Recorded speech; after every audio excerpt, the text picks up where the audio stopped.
আসসালামু আলাইকুম। পৃথিবীর যত কিছু আছে একমাত্র অতি উত্তম পরিকল্পনাকারী হচ্ছে আমাদের মহান সৃষ্টিকর্তা, অর্থাৎ আমার আপনার সৃষ্টিকর্তা।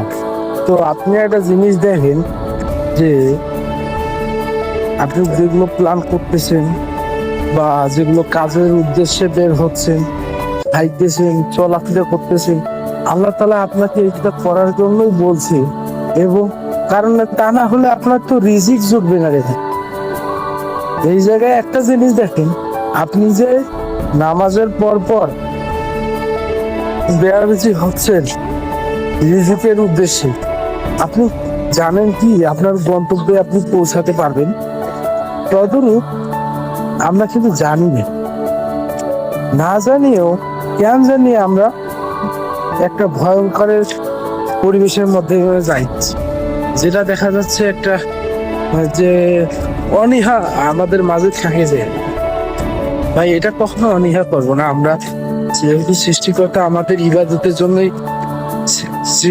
আর কি এই সৃষ্টি জগতে নিয়ে আসছে। ততটুকু আমরা যদি তার ইবাদত গুলো পালন করতে পারি, তো আল্লাহ তাআলা কিয়ামতের দিনের জন্য এতটুকু যদি মানুষের অর্থাৎ জীর্ণ পর্যন্ত যদি ইবাদত থাকে, সেটার আসলে আমরা একটা জান্নাত যাইতে পারি। কিন্তু জান্নাত তো 8টা আর জাহান্নাম হচ্ছে 7টা। তো এইগুলা বিষয়ে একটু জানা দরকার।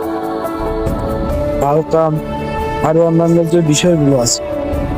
তো এই জায়গায় এসে একটা জিনিস আমার মনে পড়লো যে সৎ লোকের স্বর্গবাস, অসৎ লোকের সর্বনাশ। এইরকম যেন না হয় আমাদের।